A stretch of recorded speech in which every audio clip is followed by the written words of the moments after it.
Welcome, athletes. We're in 4.7. This is going to be our last stop in chapter 4, talking about optimization, which is, along with the related rates, and maybe even more so than related rates, probably the primary application of derivatives. So, and with optimization, what we're trying to look at is we're using derivatives to find, the maximum values or the minimum values, in order to tell us something about a certain situation and maybe give us some type of strategy or advantage or plan with a given situation. So, and these can apply to a lot of different areas or fields.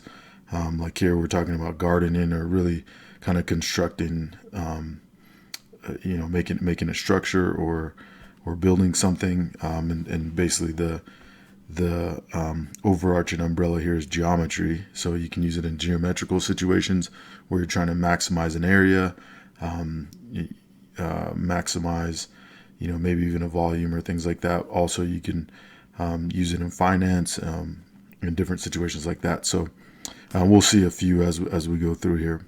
So let's start with this one here. We're maximizing the area of a garden, and whenever you're asked to maximize or minimize something, then this is kind of the process that you want to think of as optimization.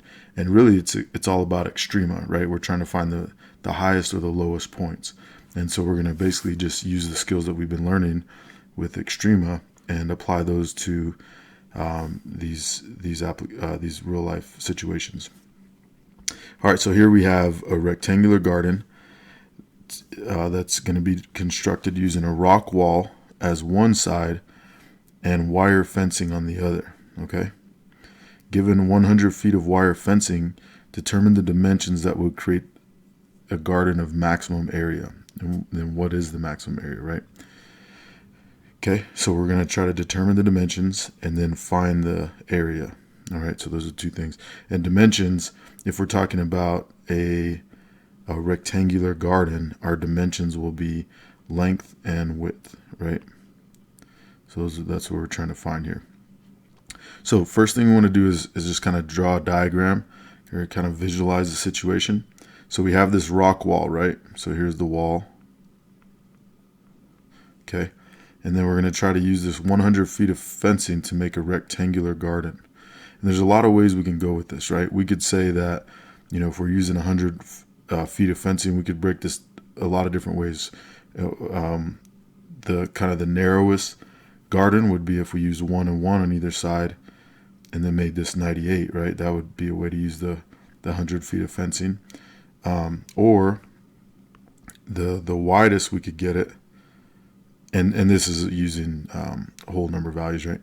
But the widest we get is if we use this to be 1, so it'd be super skinny lengthwise, and then we would have, or let's use 2 here to get whole numbers, like I said. So then we'd have 98 left, so we get 49 here and 49 here, right? So that would be the kind of the widest fence we get, or somewhere in between, right? So that's kind of the range that we have here, right? And so we want to figure out which of those maximizes the area. All right, so we know that we're going to have length and width, and it really doesn't matter which you call which, but we'll call this width and we'll call this length, right? And then of course this will be the width as well. So now what we want to do, kind of like related rates, we want to find a relationship with these values here. Okay, so if we're trying to maximize area, then we want a formula for area, right? So the area of this this enclosed area here is going to be length times width, right? Area of a rectangle. So it'll be length times width. Okay. And then let's try to get one in terms of the other. And we could do this a lot of different ways. So for example, we can say that the length is equal to 100 feet of fencing minus 2W, right? Because we'd add up those two W's. So we'd take 100 minus those two W's, and that would give us the leftover here, which would be the length, right? There's a few different ways we could do that, right? But that's one way to do it. And basically the formula would be the fencing is going to equal the length plus W, and all that together is going to equal 100, right? And so basically I just solve for L in this. You could also solve for W.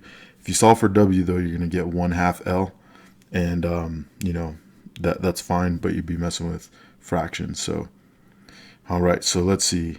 Let's take this value for L and let's actually plug it in here to this area equation. So we're going to say area equals 100 minus 2W times W. Okay, and then we'll distribute.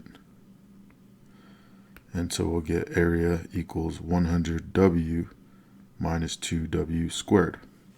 All right, so now what we want to do is we have a function here in terms of W, and we want to find what is the maximum of this function, right? So one way we can find the maximum is by using the derivative, right? We can find the extreme. And so what we want to do is we're going to find A prime.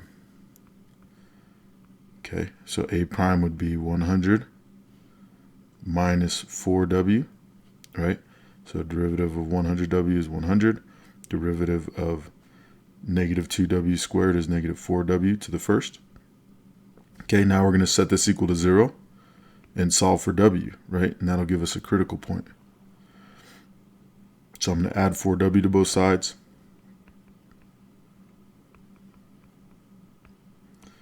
And I'll get 4W equals 100. And I'll divide by 4. And so we'll get W equals 25. Okay, so that's a critical point. Now let's find the second derivative and just make sure that this is a maximum. Okay, now we could, by the way, use our first derivative test if we wanted to, right? So if you want to, you can plug in a value that is less than 25 here, like even 0, right? And you can plug in a value greater than 25 here, and you can see what's happening if it's going from positive to negative or whatever. And actually, I'm sorry, you plug it in here, not here. Okay, so you can also use the first derivative test if you want, and plug in values that are on either side of 25 and see what you get. Okay. All right. Or you can use the second derivative test. The second derivative test would be the second derivative is negative 4, and that means that this is always facing down, right? Like this is a constant, and it's negative. So no matter what you plug into the second derivative, it's always going to be concave down, right? And that means that you're only going to have a maximum, right? And so that means this is a max. Okay. And so now that we know this is the width that produces the maximum area, right? That's the width that yields the highest area. Now we can basically plug that in here to find the length. Okay. So we know the width is going to be 25, 25, and we're talking about feet because those are the units they give us. And so now we're going to plug that in here. So we're going to get 100 minus 2 times 25. And so that's going to be 100 minus 50. And that equals 50, right? So the length equals 50 feet. So those are our dimensions. Width is 25 feet. Length is 50 feet. And then the maximum area is going to be length times width, right? So the maximum area is going to be 50 multiplied by 25, which is going to equal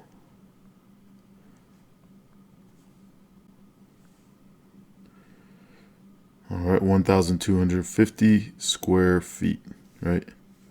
So these are our answers here. All right, so we just figured out, given the amount of fencing that we had available, we figured out how to get the maximum amount of area for our garden, right? Which is nice because that gives us the the ability to plant the most vegetables or flowers or whatever it is that we're planting in our garden, right? And you could do the same thing if you are, and actually my nieces and nephews just got a donkey, right? And they are actually building a stable for their donkey, and they have a similar situation where they're trying to build an enclosure against the fence. and they have a certain amount of fencing material available, right? And so this can help them to find the maximum area for their donkey, right? Using the supplies that they have available. So here's a picture from the book. I think our drawing is much better than theirs. And then this gives you an idea of the actual the function, and so you can see that x represents the width right here. That they used x instead of w, but you can see that if we have if our width is 5, that produces an area of 400, right? If our width is 15, that produces an area of around 1,000 or so or something, right? And then here we can see our maximum. So graphically it works out, and that you could of course graph this and use a graphing calculator, but the derivative is a way to do this. If you don't have your graphing utility available, a way to compute it, using our calculus skills and concepts. So, all right. So that's the maximum value. And we can see that after we get past 25, now when we go down, we're starting to get to values that are lower and lower, right? So there's a certain point at which we max out, and then more is not better at a certain point, right? So 25 is the optimal point, and then from there, the area goes down, back to where it's 0, right? If you use all width and no length.